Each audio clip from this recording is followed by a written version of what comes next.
रास्ता। कांग्रेस ये कह रही है कि ट्रंप का ये करना अपने आप में मध्यस्थता को दावत देना है।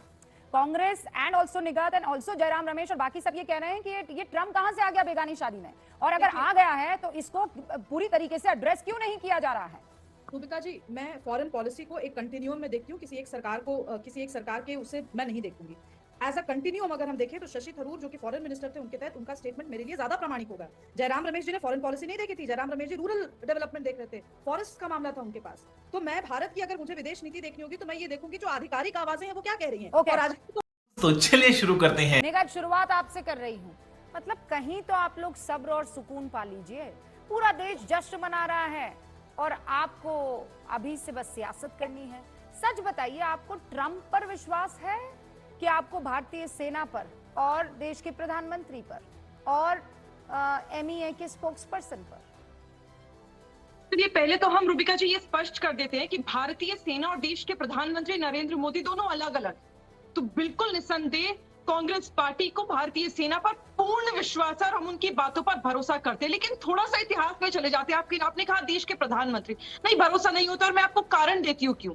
आपने ये नहीं बोला कि ट्रंप फिर से झूठ बोल रहे हैं, वो मेरे देश को बदनाम कर रहे हैं, वो मेरे देश को पाकिस्तान के सामने। निगत अब्बास, प्रधानमंत्री नरेंद्र मोदी देश के प्रधानमंत्री ने। निगत अब्बास, आपकी तरह वो भावुक थोड़ी है कि मुझे गुस्सा आया, ये निकाला घूसा और मार दिया तुम्हारे मुंह पर। ऐसे थोड़ी कोई काम होता है। देखिए राजनीति जो है, रुकिए निगत सुनिए ना, मैंने आपको बीच में नहीं टोका। आप कह रही हैं कि सेना और प्रधानमंत्री दोनों अलग है, तो फिर आज से आप ये कहना बंद कर दीजिए कि 1971 में इंदिरा गांधी के दम पर पाकिस्तान के 2 टुकड़े हुए थे। फिर कहना छोड़ दीजिए इस बात को और कहिए भारतीय सेना की वजह से, सैम मानेकशॉ की वजह से ही भारत ने जो है पाकिस्तान के 2 टुकड़े किए थे। आज ही इस पर फुल स्टॉप लगा दीजिए अगर आप कह रही है देश का प्रधानमंत्री और सेना अलग है तो।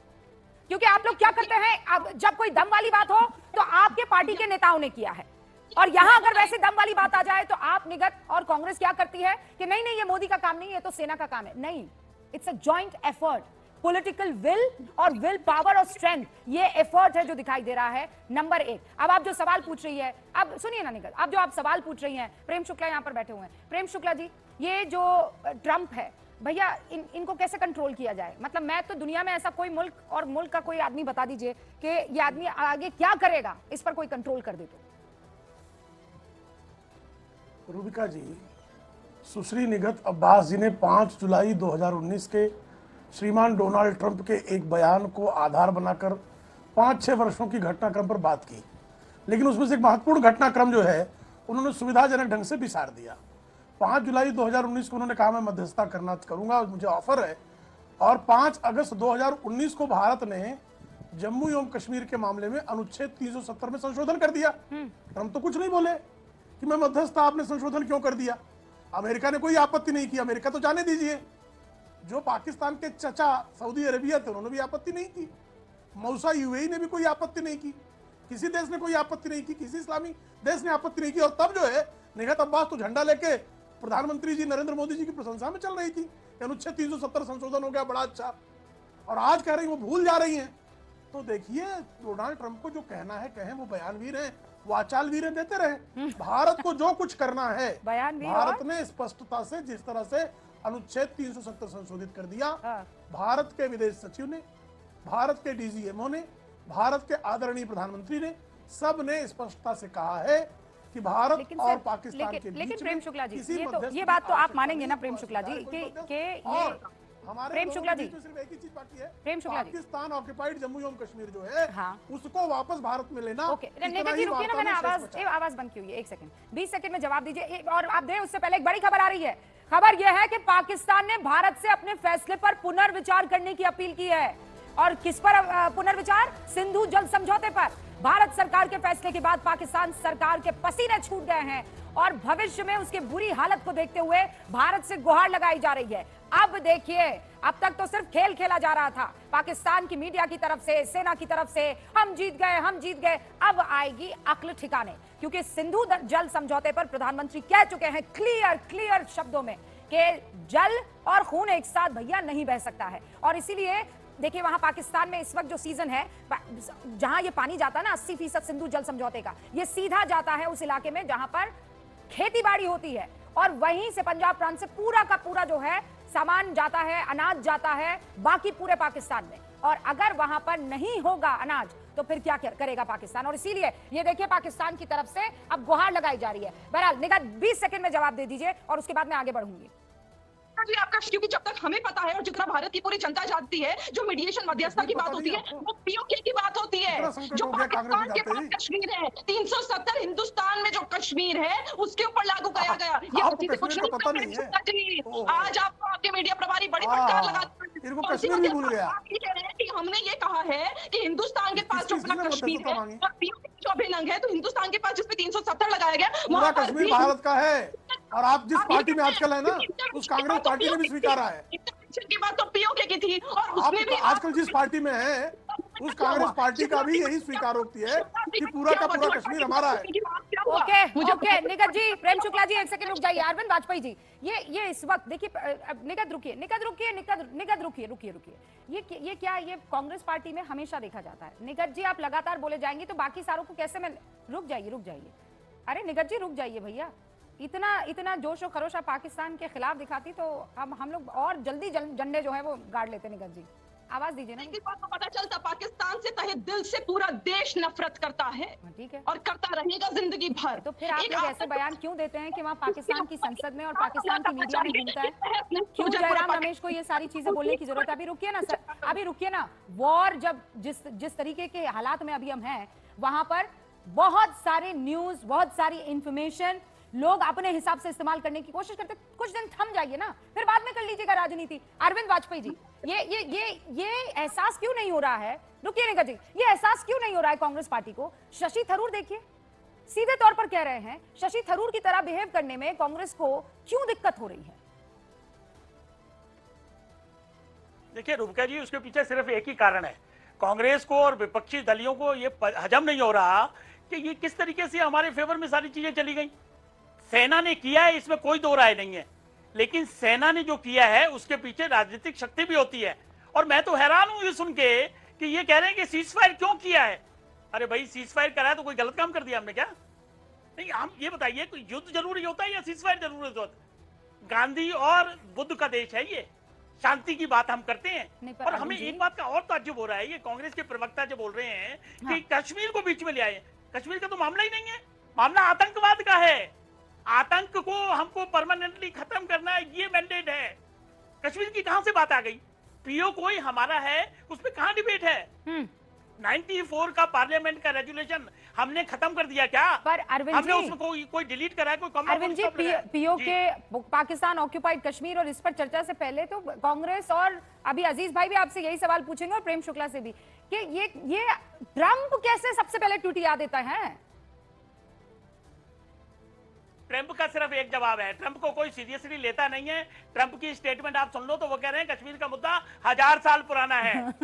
देखिए, वो उनकी व्यक्तिगत चाहत क्या है क्या नहीं है, उसमें क्या डिबेट करनी है। हमको अपने प्रधानमंत्री के बयान के साथ खड़ा होना है, हमको अपने प्रधानमंत्री के बयान को यकीन करना है। ये नहीं कि उसने ट्वीट कर दिया तो हम उसमें लेके कौवा कान ले गया और हम उसके पीछे चले जाएंगे। ऐसा नहीं होता है। ये बड़ा संवेदनशील मामला है, युद्ध का सवाल है। 140 करोड़ जनता है हमारे देश की, हर चीज को सोच समझ के किया गया है। ये स्टूडियो में डिस्कस नहीं होगा, या ये किसी प्रवक्ता को पता नहीं होगा क्यों हुआ सीज़फायर। क्वेश्चनिंग करना तो बड़ा आसान है। ये तो जब मिलिट्री के जनरल ब्रीफ करते हैं, ब्रीफ करेंगे उसके हिसाब से फैसले लिए जाते हैं। लेकिन तो सर इसलिए माफ करें, ये इसको भाई मसला साहब ना बनाएं। सर ये भाई साहब की आतुरता ने बहुत सारे लोगों को सकते में तो डाल ही दिया था ना। निगत जी रुकिए, आप लगातार बोल रही हैं। एक से समझने के लिए अजीज भाई, सच में you need to be in the power, in the center. ये कहना बड़ा आसान है कि सबको यहाँ खड़े होकर जो है ऐसे ऐसे करके आंख दिखा दीजिए, सबको दिखा दीजिए। आप नहीं जानते हैं कि आज की वर्ल्ड पॉलिटिक्स कैसी है और जो चीज आप चाह रहे हैं। चलिए मैं पूछ लेती हूँ, शुभराज भी हमारे साथ है। शुभराज, ये मोदी जी क्यों नहीं आते हैं और ये स्लीव्स क्यों नहीं ऊपर करते और ये कह रहे हैं कि सबको धमका दिया जाए, ए तू बीच में नहीं आएगा, ए तू भी नहीं, हमें ही बात करेंगे। मतलब ये क्या तरीका है भाई? There's something called as diplomacy, जिसको जो काम करना है वो करेगा।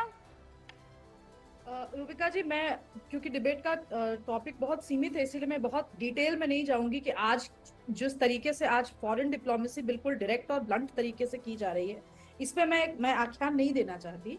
लेकिन आपका जो एक सवाल था, मुझे लगता है अभी जो आपने पूछा है उसको, और पहले जो आपने एक सवाल पूछा था कि भाई ट्रम्प का किया क्या जाए, मैं इसको, इन दोनों प्रश्नों को जोड़ करके अपनी बात रखूंगी। देखिए, ट्रम्प को अपने ही देश में कितने लोग सीरियसली लेते हैं वो आप और हम सब जानते हैं।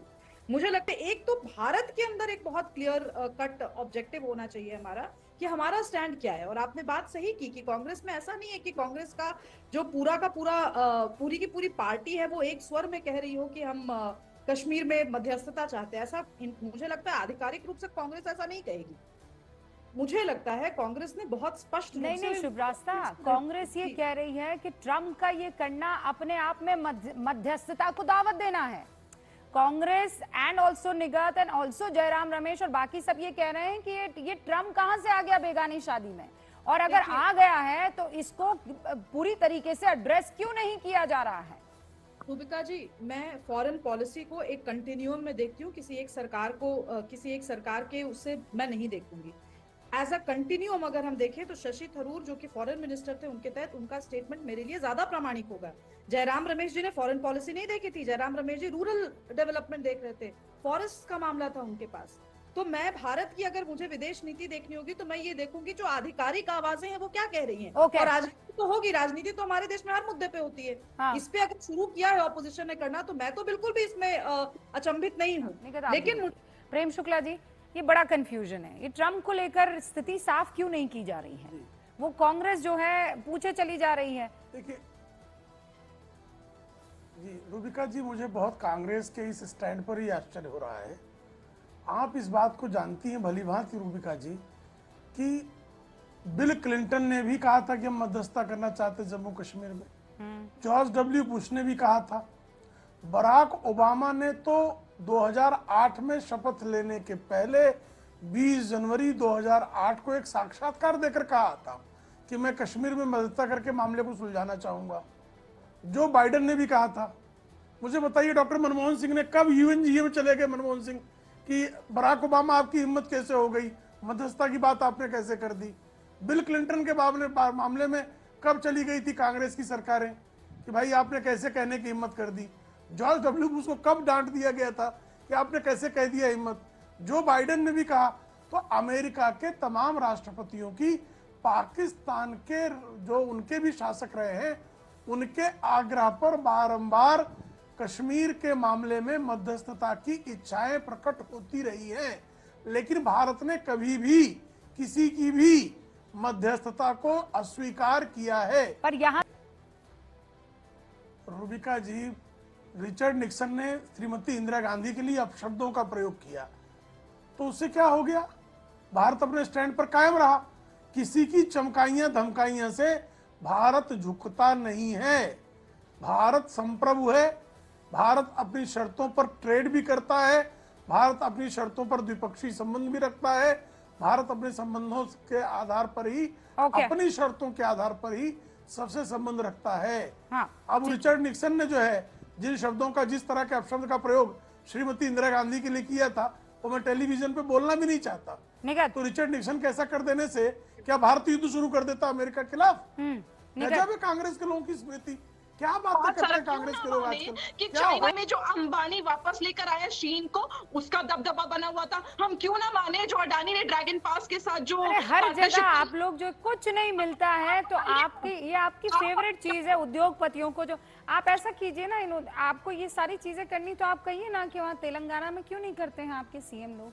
बाकी बीजेपी जो करती है उसमें फौरन सारे उद्योगपतियों को आप घुसाने की कोशिश कर लेती हैं। It's very easy for you. मतलब देश की राजनीति, यहाँ देश दुश्मन मुल्क से लड़ रहा है और यहाँ पर आप अपना ही एजेंडा चलाए जा रही हैं।